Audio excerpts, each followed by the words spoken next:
This is the series where I take a look at the albums that prove to me why I should love rock and everything related. And in this specific case, it's an album that almost sounds like nothing else in terms of style and music. This video is dedicated to Relationship of Command by At the Drive-In. Back in 1993, some very talented kids in El Paso, Texas named Cedric Bixler-Zavala and Jim Ward got together and said, "You know what sucks? Every other style of rock ever. Let's make our own and make it like nothing else out there." And they succeeded.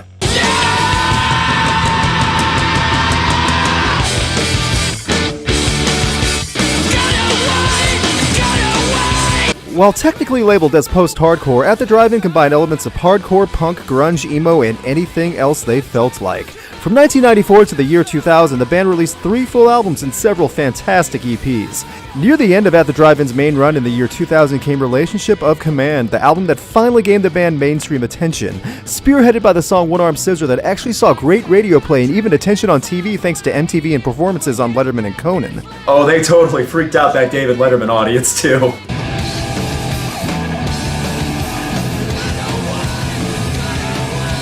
I love At the Drive-In. Their energy, creativity, ability to write bridges and melodies that defy any structure that is used in rock but still work, the lyrics that are cryptic and surreal, everything involved is something I admire from a band.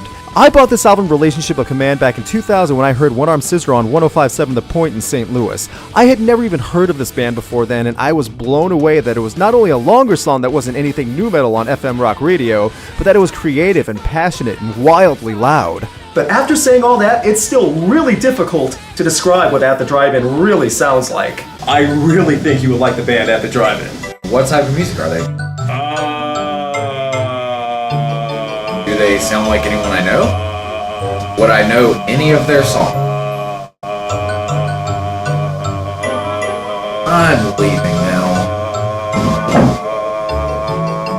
Kerrang! Names Relationship of Command the 37th most influential album of all time. NME listed it as the 12th best album of that decade. These are not generic compliments you just list for making selling points. These are big statements. I could try to figure out how to verbally describe what makes At the Drive-In special, but in reality, I'd be wasting everyone's time when I could just play the music itself. Hearing Relationship of Command does much more to prove itself as a spectacle than just talking about it. So instead of talking about more information about the album and the impact that At the Drive-In had, and trying to really describe everything I can think of, I'd rather talk about Relationship of Command track by track and try my best to explain what I love about this album, even if that's very difficult from a critical standpoint. This video is to help prove why I love At the Drive-In and Relationship of Command, even if I'm going to have a very hard time explaining why. I know that sounds counterproductive, but if this video at least proves why you should give Relationship of Command a chance, then I've succeeded in why I'm making this. So, let's take some time to listen to Relationship of Command. I just want to point out really quick that I don't know of any other band that can make maracas sound intense, like something awesome is coming.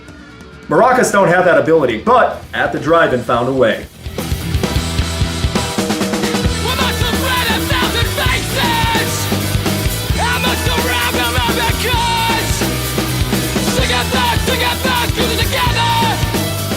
In my regular album reviews, I talk about how I love when an album can start off on the right track. Arcarsenal is one of the songs I use as an example to reference when I make this statement.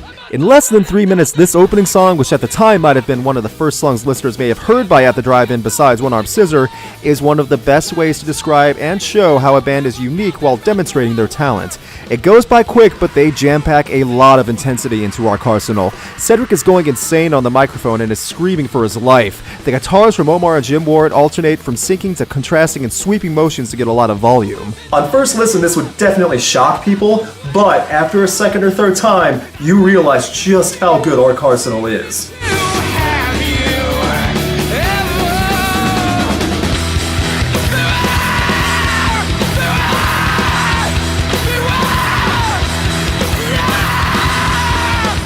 This is what can be referenced though when you try to explain what At the Drive-In sounds like. Controlled chaos is the paradox description I would use to describe it. Controlled and well-constructed melodies and riffs that sound chaotic, but are actually calculated and well-refined. Arcarsenal and many other songs on this album are like cooking a complicated meal. If you don't time it precisely and use all your ingredients, you will not have the results you are looking for. At the Drive-In made it though. To some people, this sounds like an asylum of screaming, but to others, it's an eye-opening experience with wild lyrics and deep and hidden connections and glass-shattering riffs. You have to give it a chance, though. But I do understand why at first listen, all you hear is noise and complain about kids today and the music they listen to.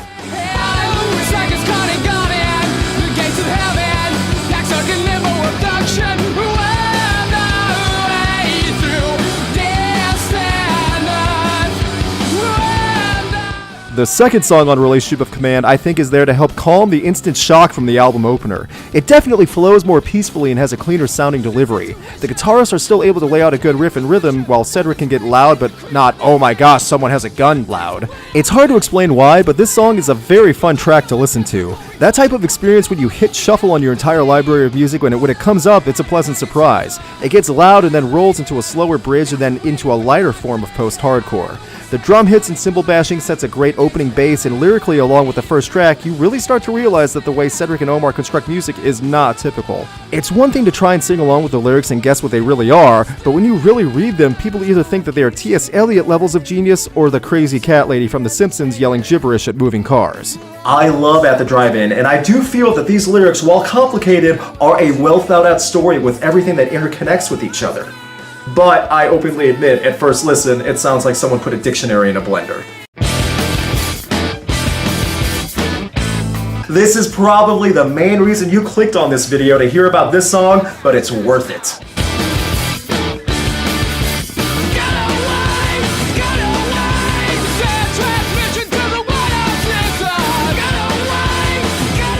This song, like I said before, is responsible for me discovering At the Drive-In. It truly has become the banner song for the band, and for good reason. In a time where nu metal, post-grunge, and pop-punk were the only allotted styles on rock radio, in came a madhouse of sound in the track One-Armed Scissor. And not only did it get played, it was on frequent rotation across the US and gained enough popularity to have the band perform it live on Late Night with David Letterman, like I said before. Listening to it in entirety and comparing it to everything else that was popular in the rock scene, it was nothing short of a miracle that One-Armed Scissor was truly given the spotlight.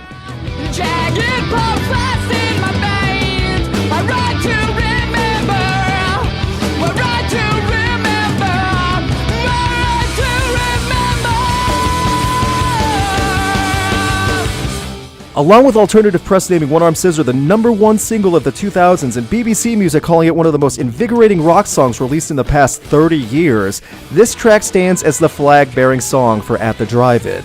The guitar riffs are strong and memorable, and there are hooks everywhere. Cedric's vocals and lyrics go off the rails, and just when you think the song is about to end, it only builds up into something stronger after the bridge, while playing just as tight in delivery. This is the song I could talk about for a long time, and its impact, but I'd rather talk about my personal favorite story with One-Armed Scissor.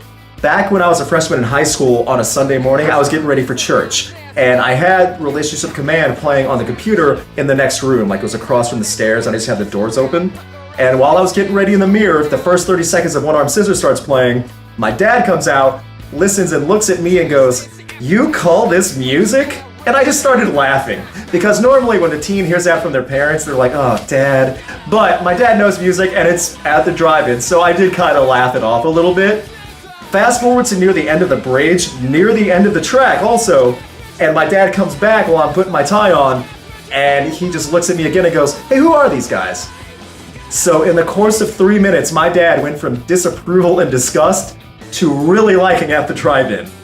There are a few songs that I think can win over people like that so quickly for something so wildly different. That proved to me that At the Drive-In was something special. And all it took was my dad's, the look on his face. "You call this music?" I love that, and he still loved it near the end. So that's what I really love about One-Armed Scissor. I'm sure a lot of you have a lot of stories like that about music and stuff like that you've heard with your parents or your family, your friends, whatever, but that will never be beaten in my mind, just the look on his face and then seeing that melt away into something he actually enjoyed.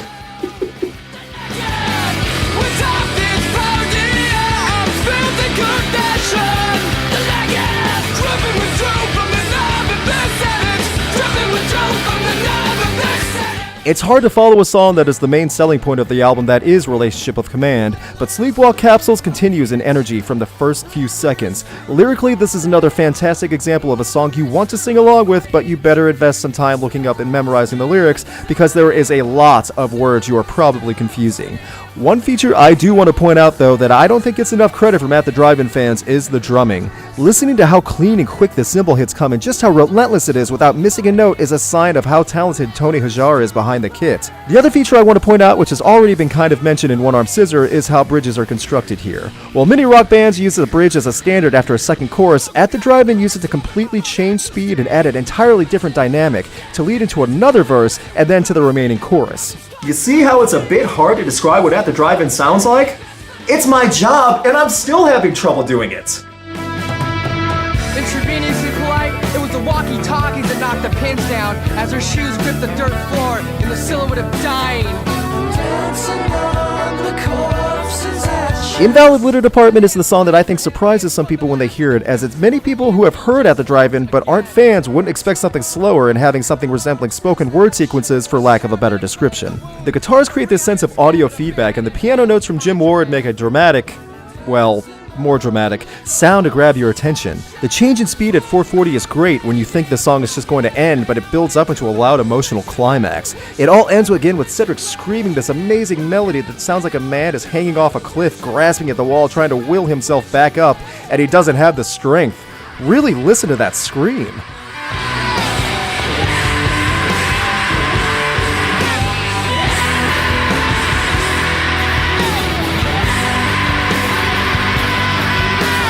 It's also really fun to layer this scream over certain movie clips. Here's an example.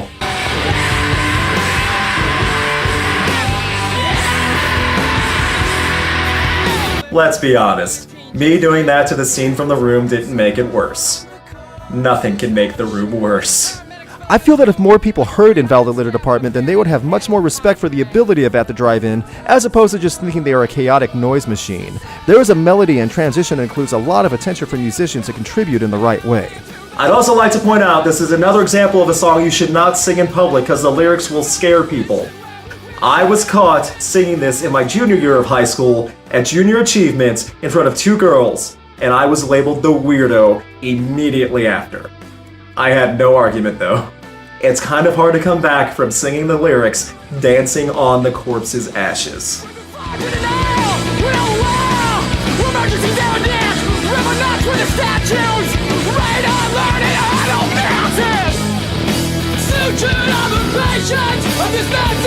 Mannequin Republic is also a song you probably shouldn't sing in public because most people will either A, think you don't know English that well, or B, try to put you in an asylum.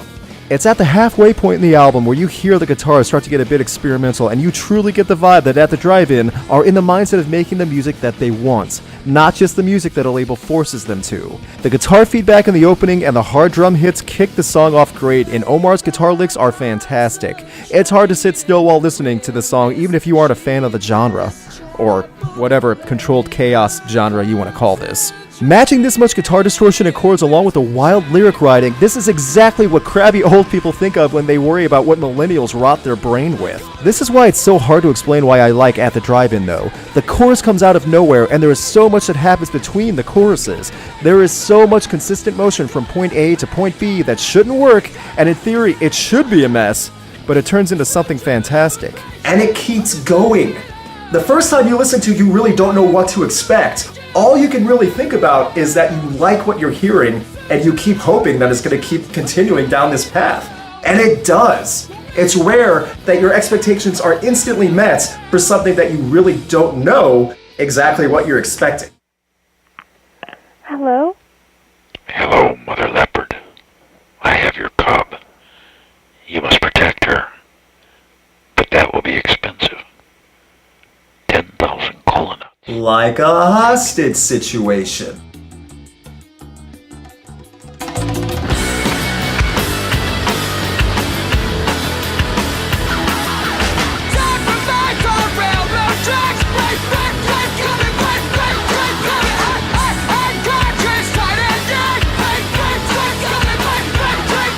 Regardless of the subject matter, as this song Enfilade actually has much more of a clear thematic, I love this song. The build and bridge in Enfilade along with the guitar hook are great, and somehow the melodica even sound amazing. I can't believe I'm saying this, but a melodica sounds impressive and natural here. Enfilade actually means a volley of lineup or gunfire all shooting in the same area. Sure, let's call it that. Let's call the song Enfilade. I mean, if I really try to think about it or explain it lyrically or writing-wise, my brain will start to melt. At just barely over 5 minutes, including the phone call intro, this song goes on a huge journey in energy as it flows seamlessly from a steady pace into frantic and angry.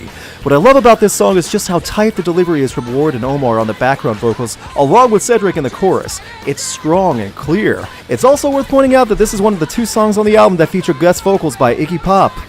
That's right, Iggy Pop does the ransom call at the beginning. Iggy Pop is your kidnapper! What an honor! And speaking of Iggy Pop, he's in the next song.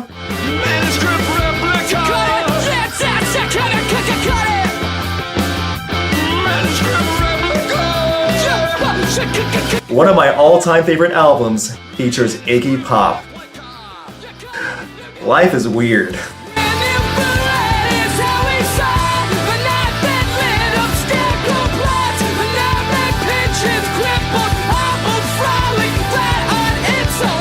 Rolodex Propaganda is another example of a chorus that I love to hear even if I can't explain why. It's not so much the verses and structure of the song as it's the build to the chorus that I love. I'll say it again, this whole video is supposed to be about explaining why I love this album, and it's really hard to do so because, in theory, it should be a mess, but I love it, and it's actually all very well meshed together.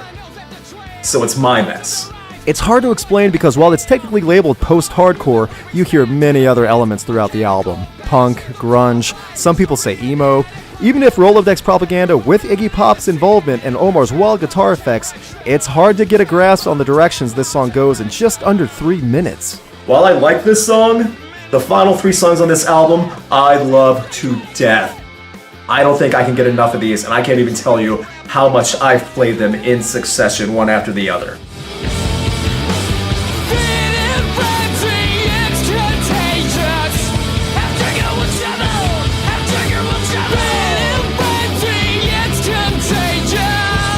Quarantine is another example of songs I wish people who only know of At the Drive-In through One on Scissor would get a chance to listen to. I think this song is the proof that the band can get deeper with their sound as opposed to controlled chaos, like I said before. The way the bass from Paul rolls through the song is gorgeous. It's clean and strums along with a fluid progression that creates the atmosphere for the rest of the track. Cedric's delivery of the vocals with a lower octave makes it sound serious and meaningful, while still getting an edge from the guitars at the scream of Have Trigger Will Travel. I love this song, and while more people at least know of Invalid Litter Department, I think Quarantine should stand as a testament and be played at the drive-in concerts more, at the very least to give the crowd a break from going insane. It's the rhythm guitar and the bass that set the mood I was talking about, and it's a testament to what At the Drive-In can create. It's not just insanity, cryptic lyric segments, and screaming. It's a vibe and an energy expelled in different ways. Quarantine is proof of what this band can do. Quarantine, Enfilade, cannibalism, corpses. Happy topics! Hey, you can't say they don't cover a wide variety of topics. Like naming a song after Russian astronauts. Whatever, I don't care, it's still great.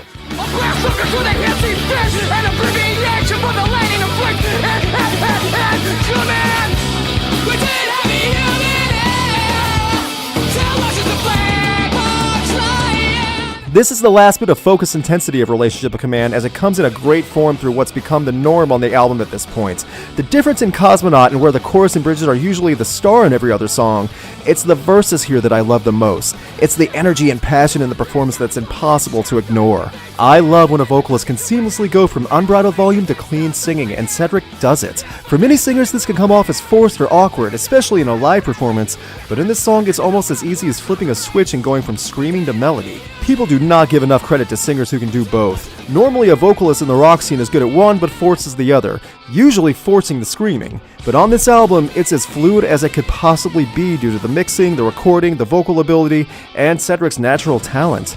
Back in college, I remember listening to these 3 songs in succession for like a month and just playing it loud, you know? And I remember having neighbors and like people in my apartment complex that were all students too, were all around the same age, who thought I was insane. Keep in mind though, I went to a very religious school, BYU, and their idea of music, if it wasn't like top 40 or hardcore gangster rap, yes, that's right, Mormons listened to that and thought they were tough.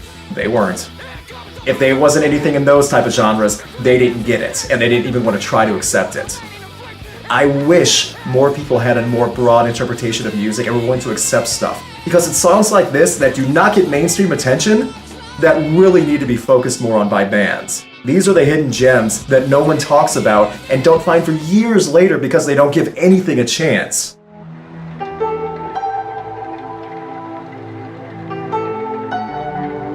Remember when I said At the Drive-In knows how to take it down a bit and create a mood? Yeah, this song is the definitive proof.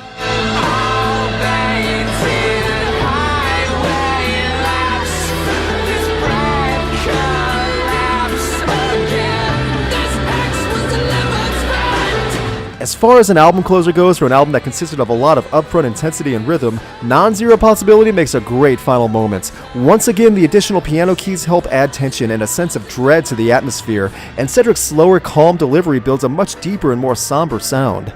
There's a hint of desperation in the delivery, and I feel like that adds to the tension and emotion for closing such a loud and impressive album. It's a long thematic closing, and while lyrically it isn't as lengthy, it is used perfectly along with the repetition of the chorus. Relationship of Command opens with a scream and ends with a statement. Even those opposed to the sound at first find something to connect with and even love. There's only one person I really know of that can't stand this album after all these years. You know who that is? Rodriguez-Lopes. Yeah. It turns out he thinks this album is way too polished and smooth in the mixing. In an interview years ago with Alternative Press, Omar said about Relationship of Command, "One of my only regrets out of everything I've ever done is the way that record was mixed. People think that was a raw and energetic record, but what they're hearing is nothing compared to what it truly was before it was glossed over and sent through the mixing mill that was Andy Wallace, who is a wonderful person and a very talented mixing engineer and has done great albums. I'm not trying to offend him. And I understand he had the pressure of the label and all the people who had dreams of it being this grandiose thing and being played on the radio, which it was, but that record is ruined by the mix. I just find it the most passive, plastic. It's the one record I still to this day cannot listen to." Passive? Are you kidding? At any given moment, it sounds like anarchy! That being said, it would be interesting to hear the deep cuts and original plans of what Relationship of Command could be if this was seen as glossed over and plastic. And even though it's been well over 15 years since the album came out, we finally have new At the Drive-In to look forward to. Inter Alia comes out next month. It is unfortunately without Jim Ward, which is a bummer, but of the songs released from the album so far, I think it'll meet most fans' expectations. Even if that expectation is not knowing just how insane the new album after 15 years away from At the Drive-In could be. But going back to Relationship of Command, I love this album.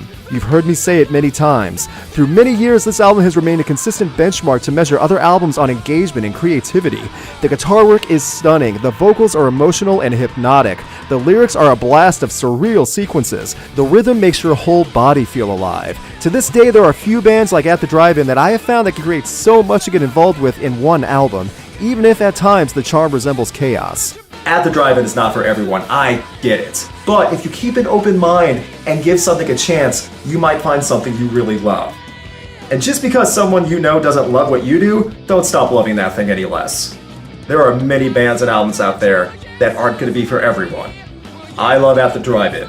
I know I'm not the only one. So keep loving what you love, whether it's this album or something else. Even though that relationship might be chaotic, it's still worth loving.